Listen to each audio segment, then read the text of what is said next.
Paltrow trial, and it dealt with a ski resort collision.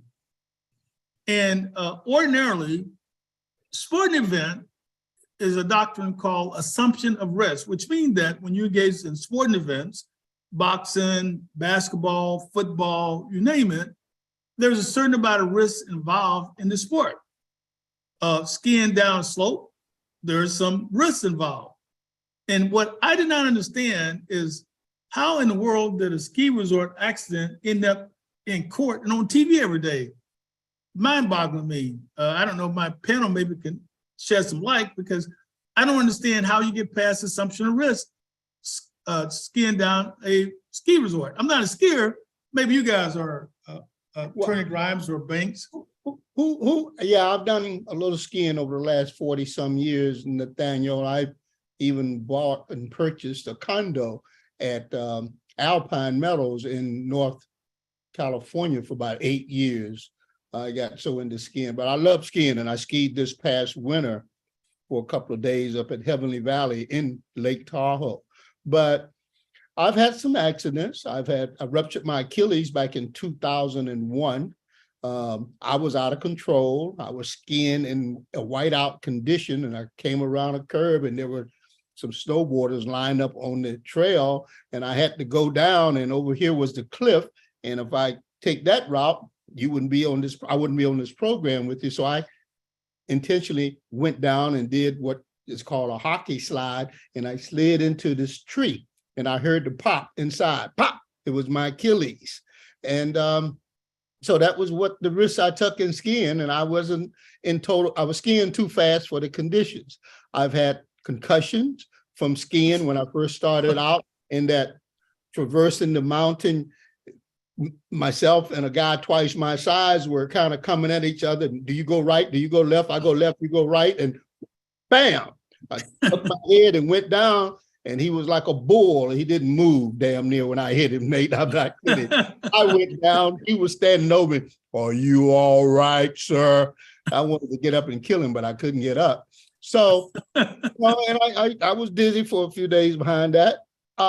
So you do kind of, unless you can show someone intentionally put themselves into you, like I think some snowboarders do, because I don't even like to ski around snowboarders because they seem to be young and a little bit more reckless than the older skiers. So there's some mountains that won't let snowboarders on. It's just for skiers. But as to this accident, I'm sorry, I don't know all of the allegations as to how this occurred, because there is a certain amount of risk involved, more so than driving a car down the street where you got certain lanes you stay in. Skiing is going in a kind of a snake-like downhill motion, and you're supposed to give a warning to the person in front of you if you're coming up. I'm a fast skier, so I go left, that means I'm on your left. That means don't come over here to your left. Or right, I'm passing you on your right. So you got certain etiquette that is in place. Everybody does not follow that. You know, you have close calls all the time. So you try to ski so you're not coming up on anyone else, and you try to ski so that you don't get it. If you see a young skier or a more inexperienced skier, you watch that. You like driving a car, you see a DUI driver and he's wiggling across the highway, you don't come up alongside him, you stay back, or you pick a path and go around them. So skiing has a lot of those approaches, I think, and I don't know, like I say, Sonny Bono ran into a tree, various other people have gotten killed on the ski slope, but I don't know what action either one of them took to cause them to believe that the other party was the fault for their injury. I really don't know the facts. Yeah. Well, this accident occurred in 2016, and it's just now coming up for trial. It started on Tuesday, and it's going to continue into next week. Interesting to me because for the same points that you've raised, Attorney Lee and Grimes, I am not a skier, but there are inherent dangerous risk in skiing. And in fact, there's the Utah Inherent Risk of Skiing Act, which provides that skiers assume the inherent risk of skiing, but there are nuances because ski operators, they do remain liable for negligence, and they must exercise reasonable care in eliminating those risks that can be, quote, reasonably eliminated. The case again brought the accident in 2016. Gwyneth Paltrow was skiing on a beginner's slope with her family, and the plaintiff in the case is currently a 74-year-old eye doctor, I understand, who allegedly crashed into her from behind. And her testimony, she testified in her own behalf this week, and she alleged that she's skiing, and then, you know, he skied up behind her through her legs, and actually she thought that maybe someone was, you know, assaulting her. She had some knee injuries. He wound up with traumatic brain injuries and other injuries. And Well, originally his suit was for $3.1 million, but I believe that there's probably a cap on damages in Utah, because now he's seeking damages of $300,000 and she's seeking damages of just $1. well, it sounds to me if they were on a big, I'm sorry, you finished, Vanita? Vanita? Yes, Milton. Okay. If they were on a beginner's slope, that defines some of the situation to me, in that, you know, even on the main mountain where you got the blue runs and the black diamond or double black diamond, very seldom do they mess with people on the double diamonds, because those are experienced skiers. You have the ski patrol telling you, slow it down. And if they have to tell you that 2 or 3 times, they take you off of the mountain. That's the rule. So they do a little patrolling on fast skiers. If you're going 40 miles an hour or so, and you know that's a little too fast, they tell you slow it down, slow it down.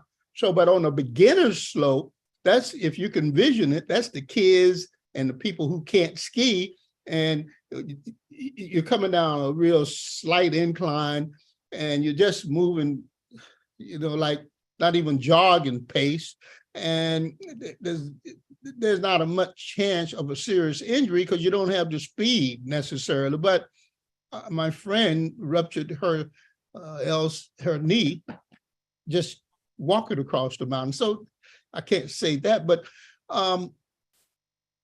it doesn't seem that they would have had the speed unless this person who came up behind was going straight down and not turning, and came up on her and couldn't control it. I've seen that happen with inexperienced skiers. And if he came up from behind her, he's kind of the one responsible for the contact, in my experience, not her in front, because she can't see behind her.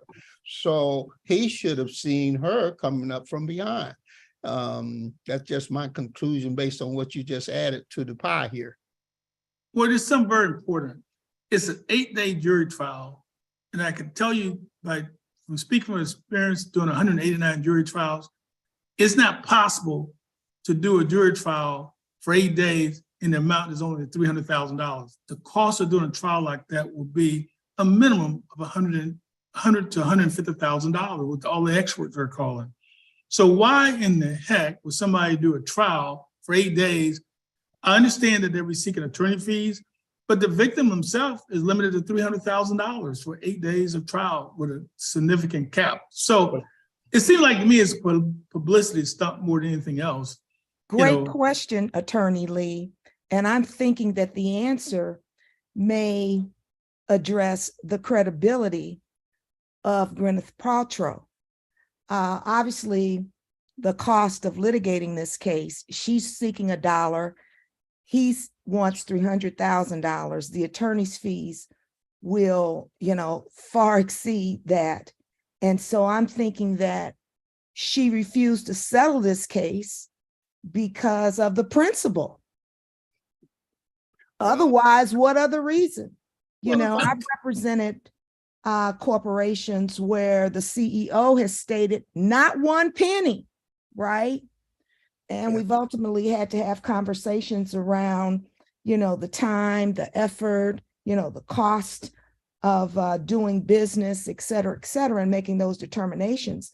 But I'm thinking that she just said, hey, I'm not selling this case for any amount, because as she testified on trial, on the stand this week, I did not cause the accident. Well, I can see her point. I mean, if he's coming from behind, I think he has the responsibility for not causing the collision.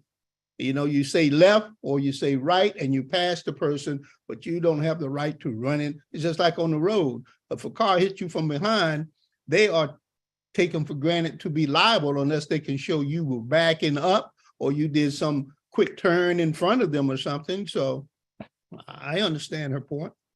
Well, it's a sporting event, so we'll take one quick caller from our audience. Imhotep, we got a question to come in about this issue today, sir. Hello, Brother Nate. How you doing, sir? Can you hear? All right, good. And Attorney Banks and Grimes, always a pleasure listening to you all. We appreciate your expertise and knowledge and giving us the perspective, legal issues from the African-American narrative. We have an issue in this country with the media not wanting to chastise the other side.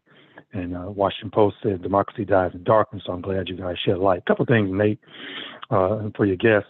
Number one, we had a case this week in New York. Second Court of Appeals was hearing a case from Trinity Baptist Church. They were challenging the New York law, the CCIA, which is the New York Concealed Carry Improvement Act. And the issue with this is deeming what happened was in the Brewing case, Supreme Court, with Clarence Thomas writing the majority opinion, said that states or locales can restrict gun access in, quote, sensitive places, unquote. Where the issue is what constitutes sensitive places and how do you deem that? So Trinity Baptist Church is saying that New York has outlawed guns on church property, and that's a violation of Brewing, which state is not clearly saying what is the sensitive place. They want to be able to carry their guns in church, and they feel carrying guns in church will provide protection. I'd like your thoughts on that. And number two, we had the Uganda decision this week about homosexuality and outlawing, and I'm not here to argue for or against. I'm just here to argue the blatant hypocrisy and two-facedness of the United States. You can't even stop police officers from killing unarmed Black people. Yet you want to deny food and aid to Uganda or other countries that are sovereign nations and pass their laws. We can't even get a qualified immunity taken away. I just think it's hypocritical. You just saw, I don't know if you're familiar, Attorney Banks and Grimes, but Indiana just passed a Don't Say Gay bill out of the Indiana Senate the other day. It's going to the House. And it's probably going to pass the House because they got a supermajority. And it's probably going to be signed by Governor Holcomb. I'd like you to address this hypocrisy of legal issues around the world and opposed to America when we can't even get qualified immunity, can't get a John Lewis Act passed, but yet they want to beat up on sovereign nations passing their own laws. And thanks for taking my call. Well, a lot to digest. The lawsuit. Yeah, you need to send in a list of your issues before Saturday, so I have time to look at them, think about them, and compete with you. Yeah, but the one thing I can talk about is that the Trinity Baptist Church is an African-American church, and they said they're afraid of people coming in based on what happened in South Carolina. So the African-American pastors want to be able to carry guns inside the church during services. Okay. And, I don't know. Second Amendment allows you to be armed and carry a gun, and they saying, so what's so wrong about carrying a gun in church if you can carry it in the grocery store and in the theater and everywhere else? I'm sorry. I think that if you have a fear, that fear prevails, and things happen in the church that happen in theaters and grocery stores and other public gatherings. So if we're going to have you got a right to carry your weapon. You got a right to carry your weapon, is my take on it. Not saying, not endorsing it one way or another. I'm just saying that's my read of the right to bear arms. Maybe Vanita got another view in Chicago. Well, we know that in the Bruin case that the caller referenced, the U.S. Supreme Court in a 6-3 majority stated that the New York's concealed carry law was struck down because the law prevented law-abiding citizens with ordinary self-defense needs, as you say, Milton, from exercising their Second Amendment right to keep and bear arms for self-defense. And so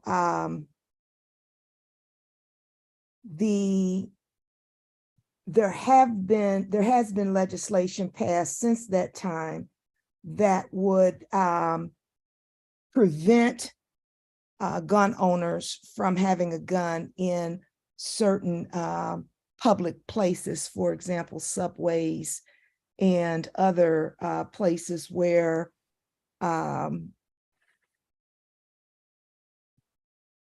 there would be a threat to public safety. Well, looking at this litigation, it's really fascinating. Pastor Jimmy Hardaway, the African-American pastor, the governor Hochul says that hire security guards and don't have everybody in our churches, our synagogues, our schools, and like that with guns. And so here's what the pastor says. Well, if somebody's in the room with us already shooting, what am I going to grab and call 911? I'm either running or I'm shooting back. I mean, he said 911 is not an option if somebody's coming to church and starts shooting. That's and right. so it's a really interesting take on this. I don't know, the pastor makes some good point, Milton. I just said the right to bear arms is the right to bear arms. I think that we got too many guns in this country. I think we got too many bearers of guns who shouldn't be close to a gun. But that's okay. The law. That's the law. Okay, we'll take another caller. Okay, Pierre, you had a question about this issue, sir. Yeah, can you hear me, Nate? Loud and clear. Question. Well, I was going to ask another question about the Paltrow suit and other that, but well, go ahead about Paltrow.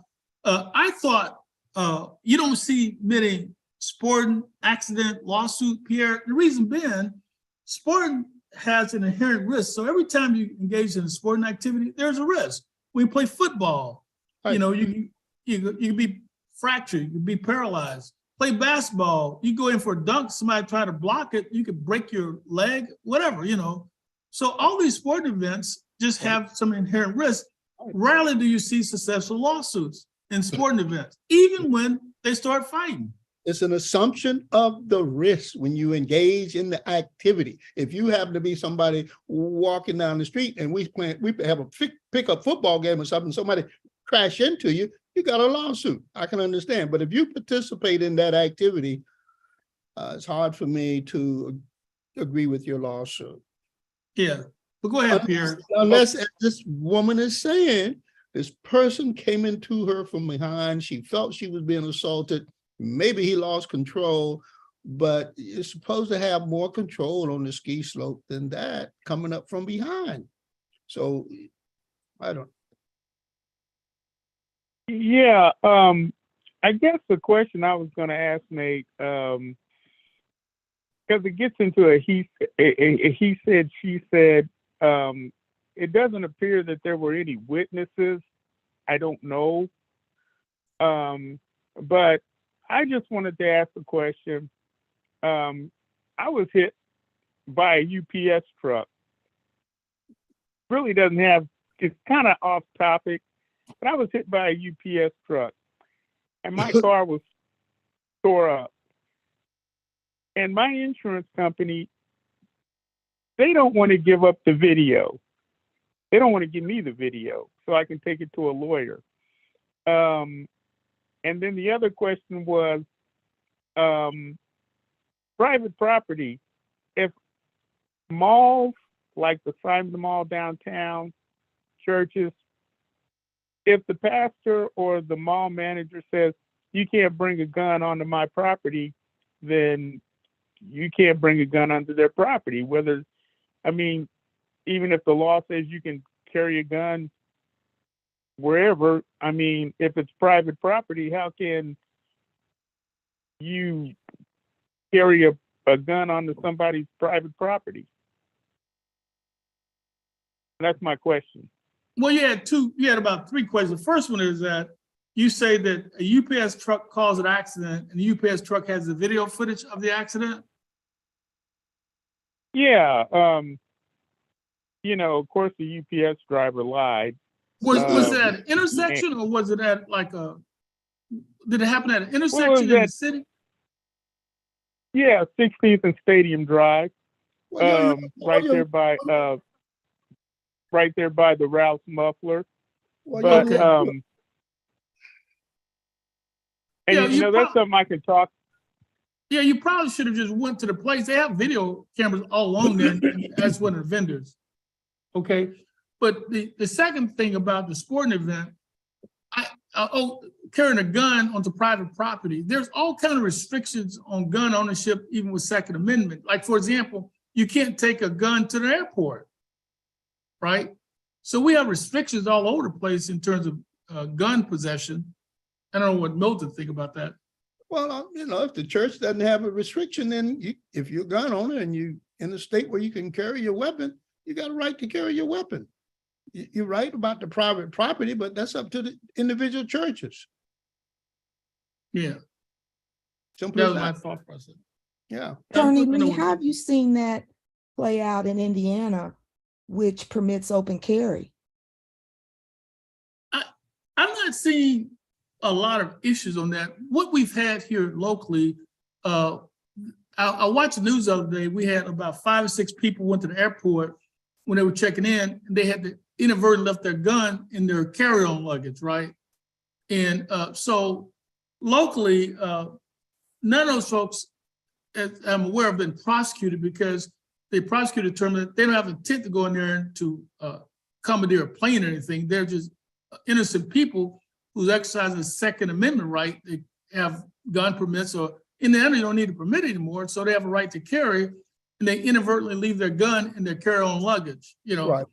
So I don't want to get on the plane with somebody packing a loaded weapon, even if it was accidental. So I'm glad that the TSA people have taken all those guns. Absolutely. We saw that with Mike Epps recently. Yeah, but it's accidental.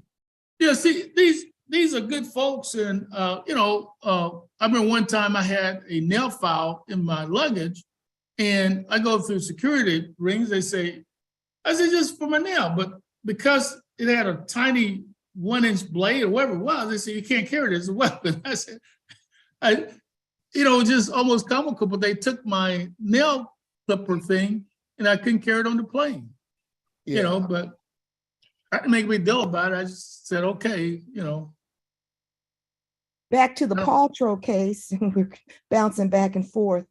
There will be testimony next week. The caller referenced no witnesses and the case devolving into a he said, she said. But the Gwyneth Paltrow was skiing with her family, and her children are scheduled to testify next week in the case as well. They may have witnessed this accident. Absolutely. Skiing is a hell of a bonding sport for family. I mean, families come together, kids get to ski better than their parents, and they can show their skill and have confidence. It's a great confidence builder and a great family sport. And but it's risky. It's risky, like any sport. Yeah. I've been afraid, my own confession, because I have so many of my friends that have been skiing and gotten fractures. Yeah, I've gotten some serious. I think a ruptured Achilles is a serious enough injury, but That's pretty serious. And so Yeah. I've kind of avoided, right. but I've did sports like martial art, full contact. I did boxing and stuff like that. Right. You see? And that's got risks involved, but at least I could kind of see where the risk is coming from. Skiing, I don't know. It seemed like the skiing to me is a little bit more dangerous from my standpoint, because you could go off a cliff and be dead. I mean, That's true. And you can get hit side the head and never know your name again in boxing and combat sport. So we all got those risks in this life that we enjoy, Nate. But can Yeah. you imagine a 2-week trial, 20 witnesses, including doctors, ski instructors, and as I mentioned earlier, her children? Yeah, Vanita. I've been in 3-month trials before. I mean, they were death penalty cases, but in 6-week trial on a major civil case. It happens. It happens. yeah, It but see, happens. I don't know how you can do a trial for 3 weeks for $300,000. I mean, that's just such an incredible sum of money with all the expert witnesses. What most people don't realize, Milton, is that these experts generally charge somewhere between $5,000 to $25,000 per day. Yes, sir. I know. The low end is $5,000. One of my experts in medical malpractice charged $25,000 per day, $25,000 to come to court. So most people don't realize that. And then you have to pick up their expenses. They have airplane tickets, first class. They have hotel expenses for a couple of nights. And so, when you get involved in this protracted litigation, the costs just get out of control. So even if you win, you don't really win. And that's why I think that most people don't realize that the cost of litigation has escalated so high, particularly in the last decade. Used to back in the 90s, I did a lot of trials. I could pay a doctor $1,000 to come to court. That took care of it. Towards the end of the 90s, it went up to about $2,500. By 2005, it's like $5,000. And then in 2017, I paid $25,000. I got a One day funny of testimony. I had an economist in a civil rights trial, and he was very cooperative. If I have another witness come, I tell Mr. So, you mind if so? No, Mr. Grimes, go ahead. They can go in front of me. I can keep working in the room here, in the witness room. And it turned out he was polite enough to let other experts and witnesses go in front of him for 5 days, and then he testified on Friday. He sent me a bill for $20,000. I said, "What this for?" I just was. You want? He said, "Well, those are the days that I was at court for you." So he tricked me, and I had to pay him $20,000 as opposed to the $3,500 or some stuff like that for the first day. But I'll never forget that trick that this economist played on me, my expert economist. Well, I always know that. Here's the key. I learned what I that do. that case. Yeah, see, I know that. So what I do is that my most expensive experts, Milton, if the trial starts on Monday, I try to get them in there on Tuesday morning at 9 o'clock. First So I have thing. them come on Monday night, testify Tuesday morning, and at most I got 3 hours of paid time. Right.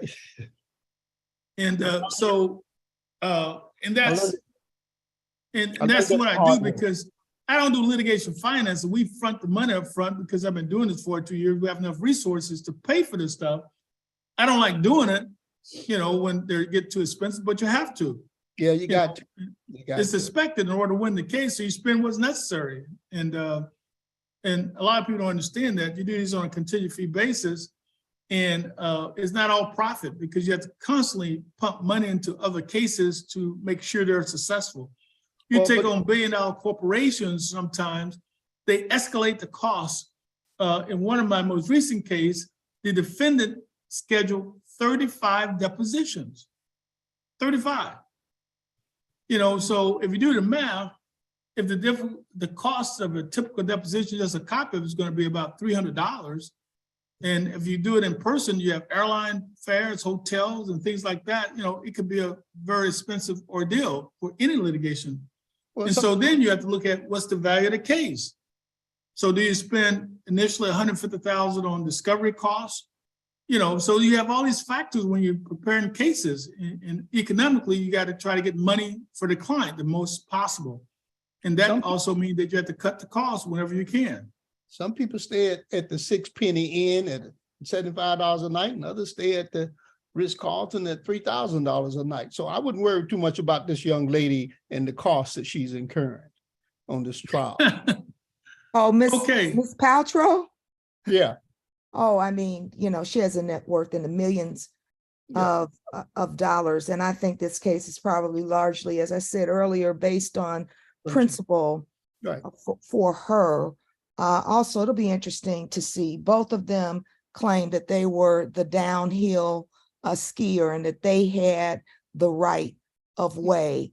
And there's been certain facts trickling out that, you know, at that time, the doctor was 69 years old, and he told his doctor that, or he told his doctor that he was blind in the right eye, and, you know, his vision in the left eye was declining. So I'm sure we'll hear more about that. And then there's a text that they're trying to keep out of evidence where the doctor allegedly sent a text to his daughter stating that, quote, "I am famous." And so we'll see how the testimony goes next week. There you go. There you go. One final comment on this, I forgot to, so our audience don't get misled. In this type of case, it's 100% covered by your liability insurance on your homeowner's policy. So in other words, when you have these type of accidents, believe it or not, your homeowner's insurance will cover the claim at 100%, including your attorney fees. More importantly, the homeowner's liability coverage is oftentimes a factor in terms of value of your home. So she's got, what, a $35 million mansion, for example. So her liability coverage is going to be substantially high. You know, so a lot of people don't realize that. I've had cases over the years whereby people even get in barroom brawls and not realizing that the homeowner's insurance, if they're not convicted of intentional misconduct, the homeowner's insurance covers it. So just keep that in mind. So when we do this lawsuit, that's because there's insurance in the background. Although we don't talk about it, some thinking that it's maybe in part her decision, but also the insurance company who's paying the claim probably told these people go to hell, you know, and but that's my thought process on that issue. Attorney Lee, one of the callers is asking about litigation financing. Well, that's been around a while. It works multiple ways.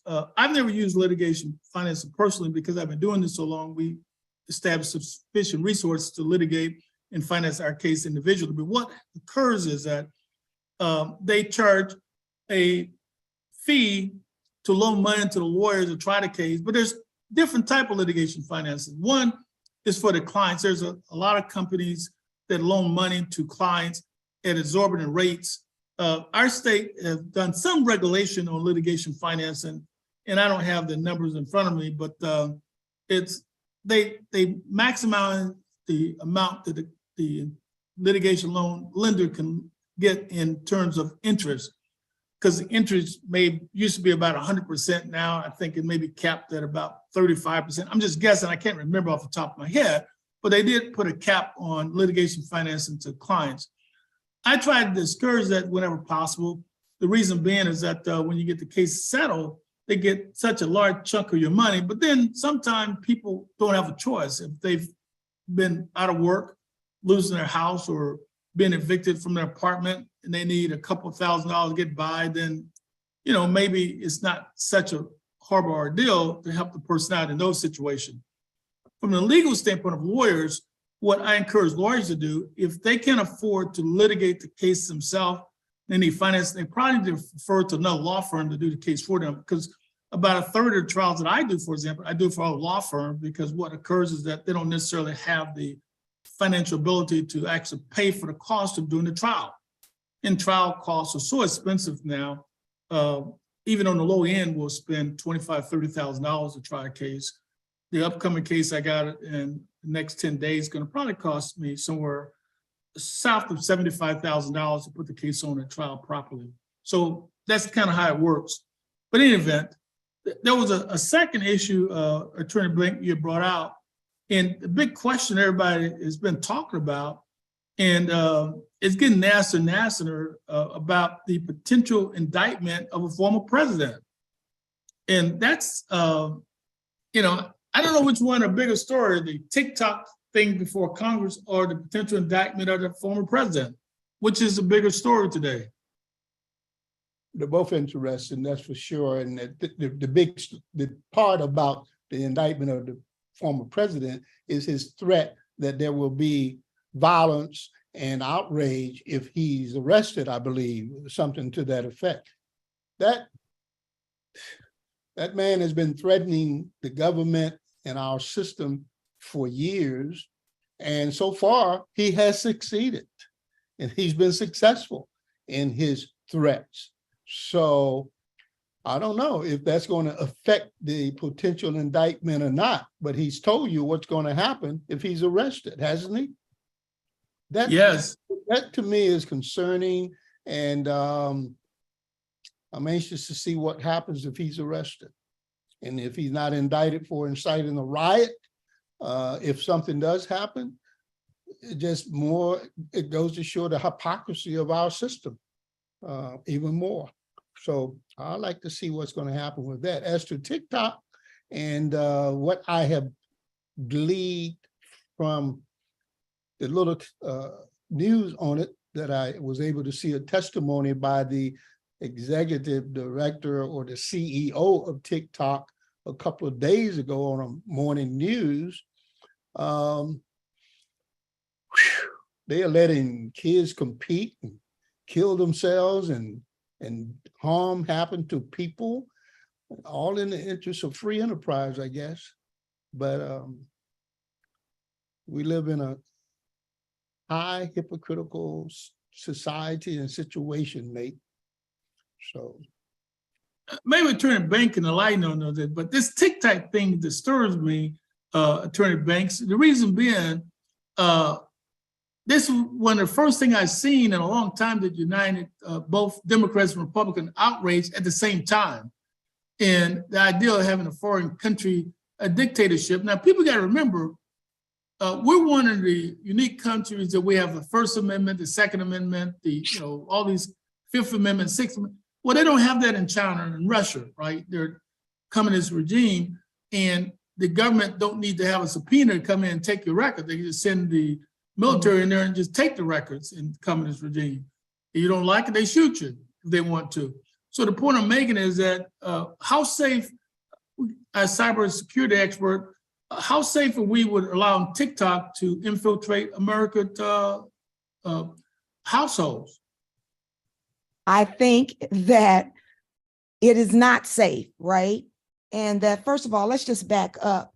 I hope that most of our callers understand that TikTok is a Chinese-owned social video sharing application where users can shoot, edit, and share short, originally only 5-second videos, but that's been expanded with filters and music and animation and special effects. It's predominantly used, it trends younger, 24 years and younger. Many of the videos are for entertainment, dance, educational purposes. 150 million users in the United States and over 1 billion worldwide. And the application raises serious potential national security and data protection and privacy concerns because the company is owned, it's a Chinese-owned company. And as you stated, Attorney Lee, China does not share the same types. It's not a democracy. And so many people don't know that the Trump administration issued a TikTok ban during its administration through an executive order. And the Biden administration is demanding that either TikTok sell its company or be banned in the United States, and has already banned its use on government owned devices, as well as many states are following suit in banning TikTok. But the reason for that banning, Vanita, is it because of the programming that TikTok is putting out, which causes harm to our society? For both. One, and there have been two bills that have been introduced that would ban platforms, social media platforms, to exist in the United States from countries including Cuba, Russia, China. They're called, these are countries of concern. And the concerns are that the Chinese government and these other governments, through these applications, they have a way of surveilling US citizens and having access to the personal data of millions and millions of users. My understanding, go ahead. Go ahead.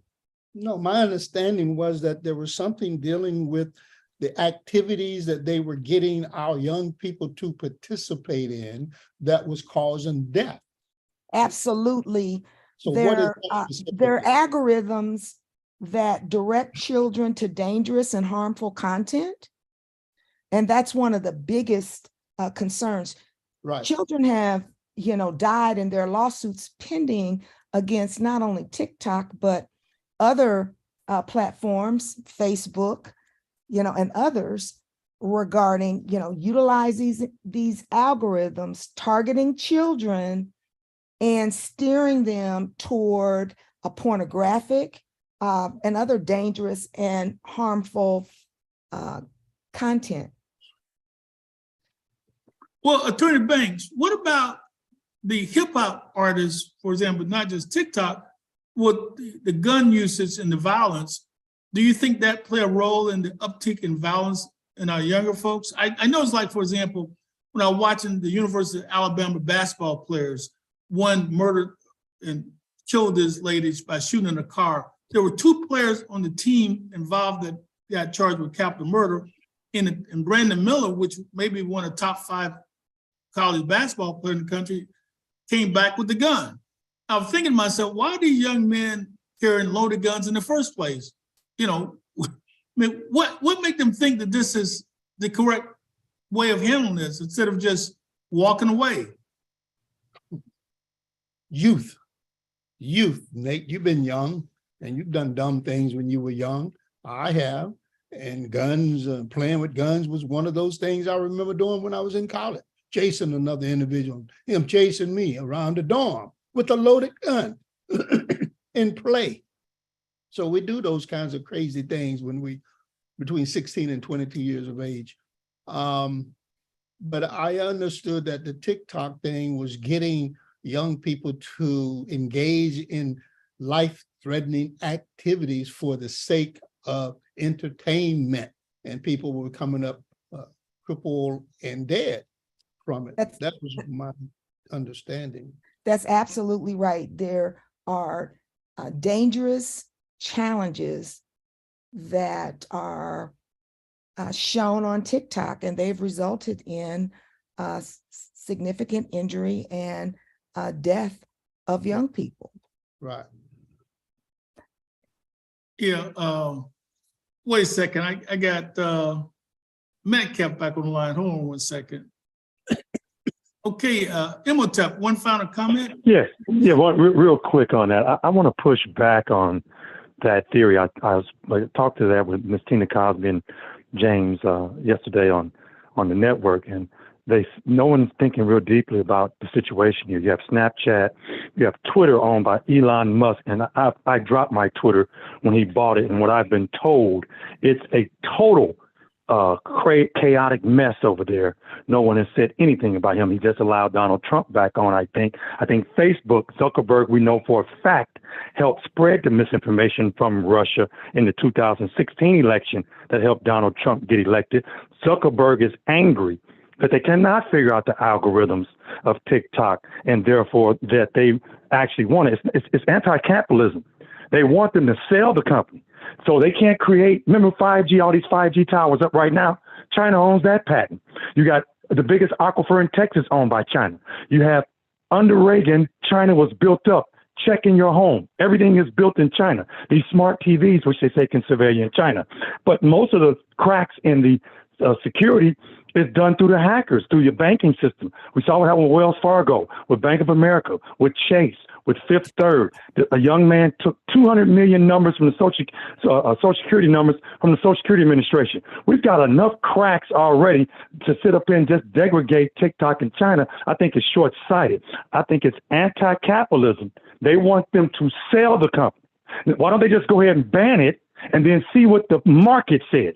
Because that's what you're supposed to do if you don't like it. And also, you say something about this slides into the same thing of the banning of the books. I just went through 70 of our authors whose books are banned in various states, Florida and stuff like that, because they don't want white folks to feel guilty or feel bad or this and the third. It shies into the same censorship. We must be careful. Thanks for taking my call. The caller makes a lot of excellent points. And the CEO of TikTok that testified for 5 hours before the House committee this week stated that the company is in negotiations with Oracle, and this is potentially a $1.5 billion deal that would move the data hosting and storage of personal data to the United States. But this, as the caller said, this is a bigger problem than just with TikTok. First, there's no federal legislation, data security, data protection, privacy legislation in the United States. There is a law, the Children's Online Privacy Protection Act, which protects children under the age of 13, but it needs to be strengthened. And there are questions regarding, its enforcement. But the United States needs a federal uniform law governing data protection in the US. There's a section 230, and that's protection under the Communication Decency Act, which currently grants social media platforms immunity for content that's published by third parties.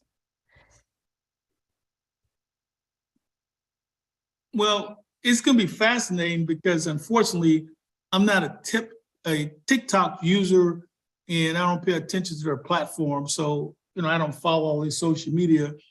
I try to discourage my clients from using these social media because that's the new way that you're doing surveillance in personal injury cases. In every case, I need to warn people, if you have accidents and stuff or claims, the worst thing you can do is start posting stuff on social media, because that's what the defense lawyers are now using now. They go through your social media posts, and everything you do, like, for example, you claim you're disabled, then you put on the social media that you're hacking somewhere. I mean, in other words, they put that, and it's a trial exhibit. And so you see more and more of this. It's almost like an invasion of privacy. And most people don't realize that when you put things on social media, everybody all over the world can see it. And it always amazes me that people don't realize that. And they do that from time to time. And and I don't get it. I see there's a lot of folks post things on social media every day. And I don't really understand the psychologist aspect of the posting. You know, I don't understand it. Maybe that's something that's in a generation that I can't ascribe to. I don't know, Milton. Well, we got, not just young people, but people want the public to know that they're successful or they have symbols of success. And I just about every other criminal case I have, there's a young man posting themselves, showing their muscles, showing guns, or showing off tattoos that inevitably come in as evidence against them, showing their association with gang members or their propensity for violence by demonstrating it just braggadociously on social media. And but that's what's happening. That's where we are. That's where we are. And also I was responding to Pierre, you don't know whether or not the lawyers subpoena your entire Facebook. Well, they don't have to. All they do is go into your Facebook and copy it. Right. You know, because when you post stuff on the internet, everybody all over the world could see it. And most people don't put it under those privacy settings whereby it may be limited to a few folks. My Facebook post is public, so everybody could see the radio show, they could see our posts, but I don't post any personal information on Facebook. I think it's a bad idea. One of the things I must caution people on that also always disturb me, Milton, Vanita, I have people that go on vacation and they'll post that I'm in Mexico for this week. And I'm thinking, that's a dumb idea. Why? Because you're saying that you're away from home, and the people that want to burglarize your home is now getting a VIP invitation.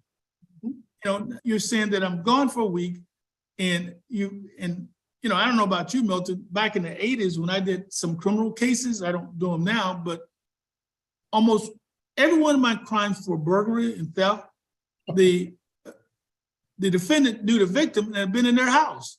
Right. And so I'm thinking, if you want to avoid burglary, don't invite people in your house, you know, because I discovered every case back in 82 and 83.